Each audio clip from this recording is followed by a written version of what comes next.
to this special edition of Rewind Theater featuring New World Aeternum. This is an action RPG experience for players on PlayStation 5, Xbox Series X and S, and PC with a vibrant world, dynamic real-time action combat, and the freedom for players to choose how to forge their destiny.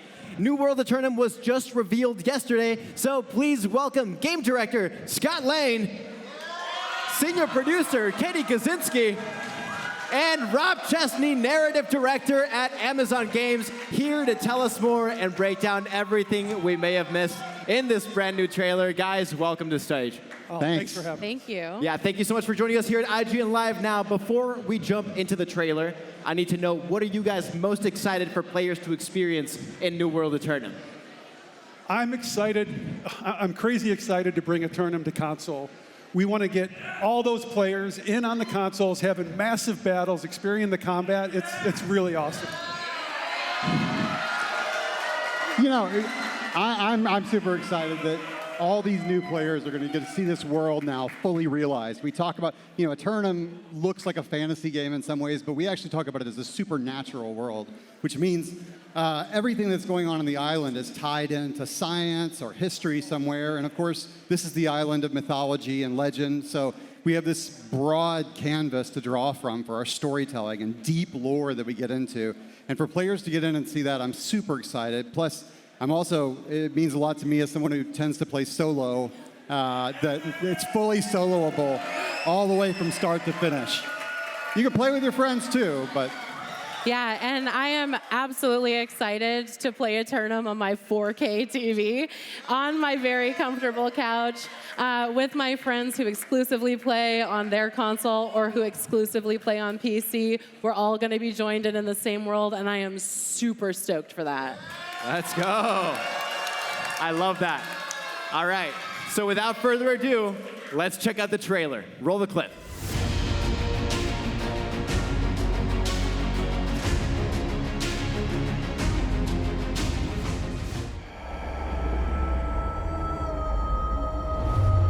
Through the endless tides of time, they've come to these mythical shores, seeking mastery over death itself. A cruel and beautiful paradise.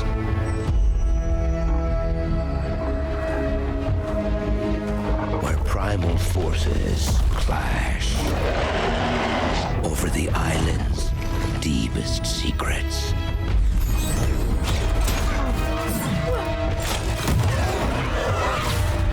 Where ancient mysteries awaken.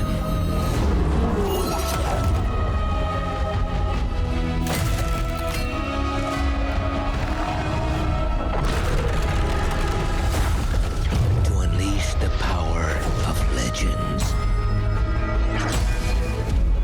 Where blades and bows unite.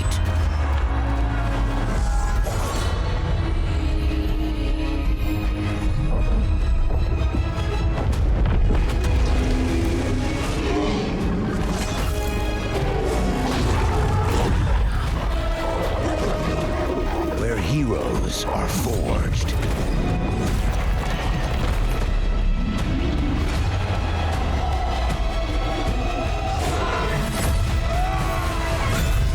And demons are born.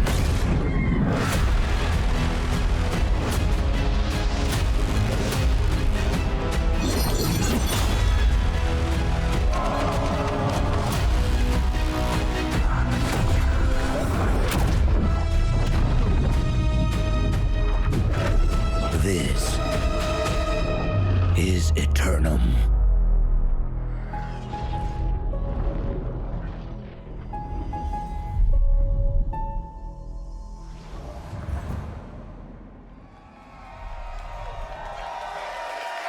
Let's go. People are so excited here. Aren't you guys excited to see it?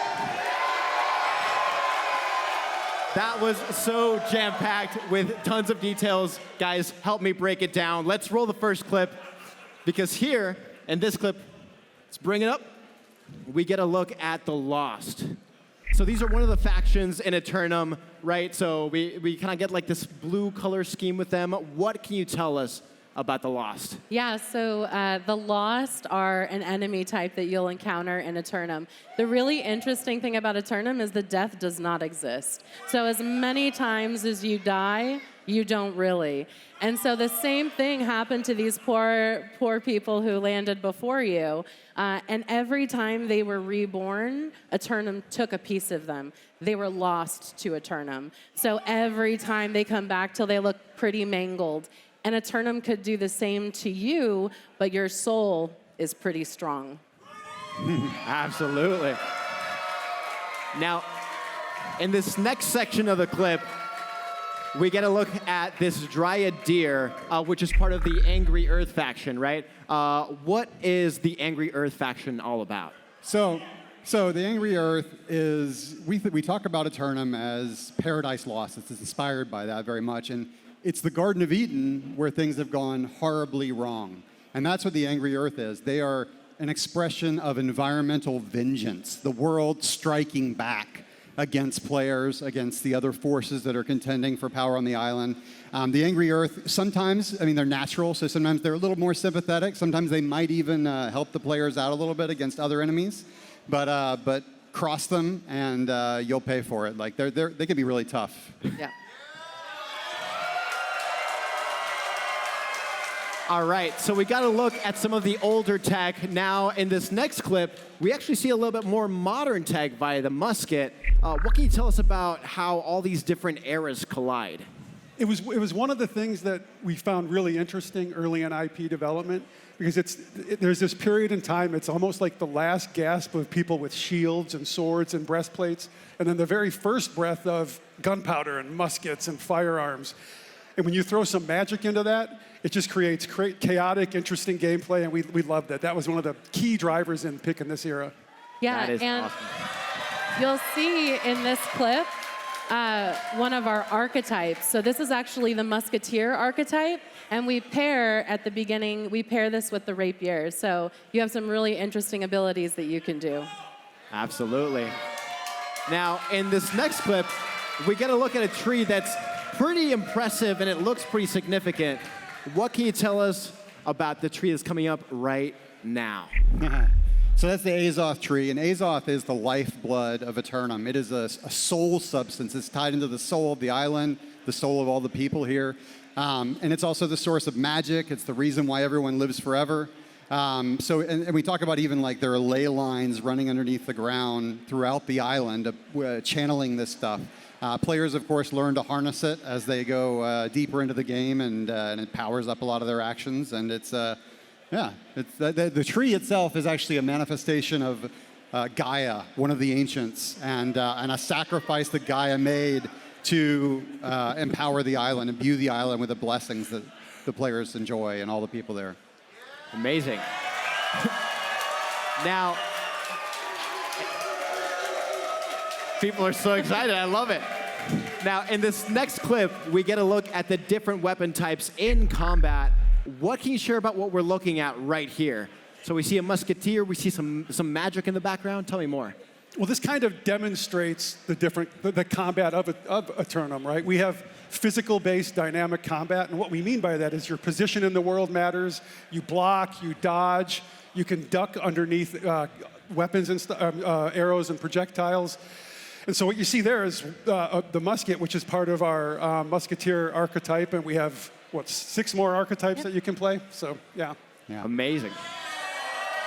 Now, I am so excited to check out this next clip because we see this shattered obelisk that is immediately attention-grabbing right here. What can you tell me about the background for this location in particular? So this is a pretty iconic location in the game that you see in the first several hours. And we talk about the history of Aeternum.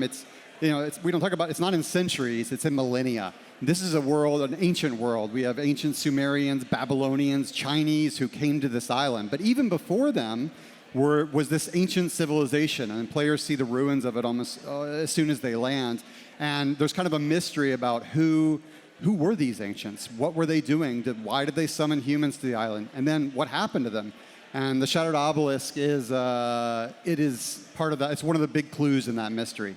Yeah, and you hit on probably my favorite piece of journeying through Aeternum, which is there's this mystery that you're just constantly trying to unfold, and the minute that you think you get it, you realize that you don't. So you don't know if this like magical element is coming from Aeternum itself, was maybe brought to Aeternum, or is not of this world at all. Yeah. And one interesting thing about this, so in game development, generally what happens is you have a narrative, and then that drives the concept art and how the art is created. In this case, one of our artists took it on themselves, and they made this really cool thing. And we liked it so much that we had to write a narrative around this and get it into the game. Yeah. It was a little bit backward. Awesome. This is true. We love to hear that. That's awesome. Now, we talked about the mystery, we talked about the narrative, we talked about combat, but in this next clip, we actually get a look at this boss that looks absolutely crazy. What can you tell me about this monstrosity? This enemy is absolutely diabolical. I can't tell you too much because we're trying to keep some things a surprise, but I can tell you that that's one of the enemies in our 10-person raid. Oh, 10-person raid. All right. Yeah. Now, we were chatting a little bit backstage, and this next clip shows me one thing that I think, Scott, you're pretty excited about. Here is resource gathering in just a second. What can you tell me about the resource gathering in New World Aeternum? Yeah, I think I'm so glad we stopped here, because a lot of times when you get into games, it's all combat, energy, action, action. And New World gives players an opportunity, if you're not in the mood for that, if you want some more chill gameplay, hit rocks, cut down trees. It actually feels really good. You can support your friends, so if you socialize with people who like a different style of game, they can go craft and make things that can make you better at the game. And on top of that, they can completely change the world. You could get a group of 3 or 4 people and deforest the forest, so when someone comes through there, it looks totally different this time. Amazing. Now, I want to keep rolling in the trailer because there's so much to break down. In this next clip, we see a giant ice creature, and I need to know more. Tell me about who this is, how people can face them. Yeah, so this is another one of our bosses in a 5-person expedition. So you're going to encounter them in the Glacial Tarn. And the very high-level backstory is that there are these giant machines deep in Aeternum that somebody put there to try and gather all of the supernatural resources of the world. And this ice giant is part of that. And your job is to stop one of your enemies from taking over those machines and gathering that energy and power. Absolutely. Now, in this next clip, we see exactly what I would expect to take an ice giant down, a fire staff. This looks so cool. Yeah, so in Aeternum, different damage types will damage enemies differently. So what is the natural predator of ice? Fire. Yeah, it is. I think she left out an important piece, though. I mean, what could be cooler than a 17th century flamethrower? Yeah. I don't even know what else to say. Could not agree more. We love flamethrowers here. Now, in this next clip, we are in an entirely different biome. Tell me about this sort of more like sandy area. What is this location all about right here? So we get some different things in the foreground and the background. Talk to me about this location. So this is Brimstone Stands. It's one of the later zones in the game. It's the biggest one. It's massive. I mean, a vast desert, just packed with interesting stuff. Narratively, you know, what I love about it is this is the place where the ancient Egyptians landed when they came to Aeternum thousands of years ago, and the Romans came later. And there's kind of an interesting dynamic between them, the conflict between them that's still sort of present in the zone today. Players, as they go, and this is, I will say, as somebody who likes to explore, this is the best zone to explore in all of Aeternum. There's so much to do, and there's so many ruins. And you see in the image there the Ennead, which is a pyramid, one of the ancient ruins where the ancients once channeled the power of the stars. But as players go around and visit the Ennead and these other ruins, they're going to, it really gives you that feeling of being a treasure hunter, like Indiana Jones, you know. It's like that cool. For me, it's really fun. It's a unique part of Aeternum. I love it. It sounds like it's shrouded in mystery. Now we're in the sandy area, and up next in this clip, we get a look at a pretty particular enemy type. What can you tell me about the giant sandworm that we see right here? Look at that beautiful face. Yeah, that's Shauna Shen. So Shauna Shen, you can actually see in the open world in Brimstone Sands. And you can join a 20-person elite trial, get some badass rewards, and take Shauna Shen down yourself. Amazing. Now, up next, we see something that I'm pretty excited about. We get a look at the pre-order bonus mount, the Azoth Stalker. What can you tell me about the different mounts that are shown right here in the trailer? Yeah, so you can see a few of our different mount types here. My favorite is the Dire Wolf, and that is the Azoth Stalker in the center. That's the pre-order bonus, which, if you're on PC, you get a chance to grab that as well if you log into the game between June 7th and October 14th. So amazing. They look so cool. So if you're on PC at home, make sure to check that out. Now, we are almost towards the end of the trailer, but we get this really, really striking location in the next clip. Talk to me about what's going on. And this more like mountainy location right here, we see this sort of gate and this like really impressive mountain behind. Yeah, so as you land on the beach, you start the game in this very tropical, beautiful area, and you quickly learn that the nemesis in Chapter 1 is the Tempest, who you'll talk about here in a minute. This is, as you get further and further into the island, it gets harder and harsher and scarier. What you're seeing there is you're in Great Cleave, and you're about to enter Shattered Mountain, which is where the Tempest lives. This is where the game gets ultra scary, gets much harder and more difficult, and it kind of opens the door. And as soon as you get through the door, you'll see what you run into. Yeah, you can definitely tell it's a lot more intimidating by those red tones. In this next clip, we get a look at this sort of, I'm assuming it's a boss. What can you tell me about this creature coming up right here? Talk to me about the Tempest. So that's showing all the players getting up to this point, but that is the Tempest. She's the villain of the first chapter of the story in New World Aeternum. And she has this really interesting backstory. She was once a human just like the players, but she embraced the power of corruption, which obviously comes at a cost, but it also gives her great power. And she gets her hooks in the player at the very beginning of the game and kind of gets in your head, and she's taunting you and teasing you as you go through the island, trying to make you corrupted. And so that's one of the motivations for the player is to prevent her from turning them corrupted, as well as to stop her from world domination, of course. Yeah, she definitely tries to get into your mind, that's for sure. And the cool thing about her is that we showed you the multiplayer, the 5-person expedition. You can also take her on one-on-one. Oh, yeah. Oh, wow. Amazing. Yeah, we got a lot of solo players here. I love it. Now, in this next shot, we see a sweeping shot of the island. There is a lot to take in. We get, a visual of the mountain here, the gate, the obelisk. What might people miss in this sweeping shot of the island? Yeah, so the main story takes you through a lot of what we talked about, but in the upper right part of the shot, there's an area of the map that we don't guide you to, and it's only up to the intrepid adventurers to go off on their own, off the beaten path, and discover what areas are over there and what enemies lurk in those corners.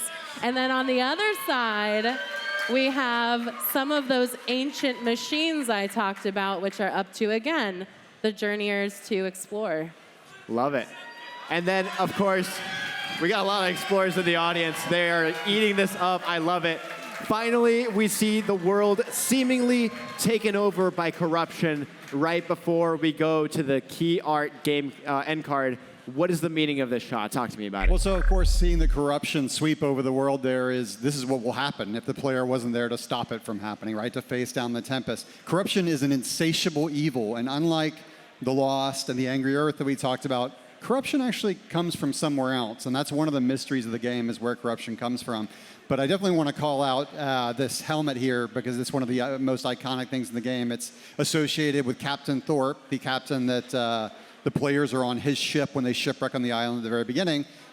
He's kind of a brutal dude, and he falls to corruption very quickly and becomes your first really big enemy.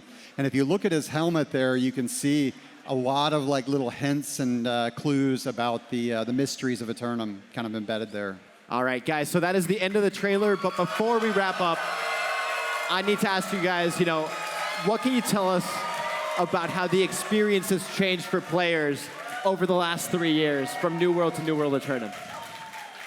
So, honestly, it would be a lot easier to talk about what hasn't changed because the list of what's changed is so big. I think for me, the biggest change is the beginning of the game and the end of the game. The way we tell the story, the way we carry players through it, the part of the story. But then the end game has gotten so big and so rich, and there's like, and a lot of times when you play an RPG, when you get to the end of the level, whatever, or the cap level, you run out of content. Well, here, that's just a portion. Like, that's when the game really starts. It opens up into this giant world. Yeah, and I will say, if you're somebody who started playing in 2021 and you stopped, you're going to come back to a completely different game. If you're somebody who played yesterday, this is a continuation of that really fun journey that you're on. And if you're a console player, Aeternum is the ultimate New World experience. Scott, Katie, Rob, thank you so much for joining us here and helping us break down the trailer. New World Aeternum is available October 15th on PlayStation 5, Xbox Series X, and PC. And remember, for all things New World Aeternum, keep it locked to IGN Live.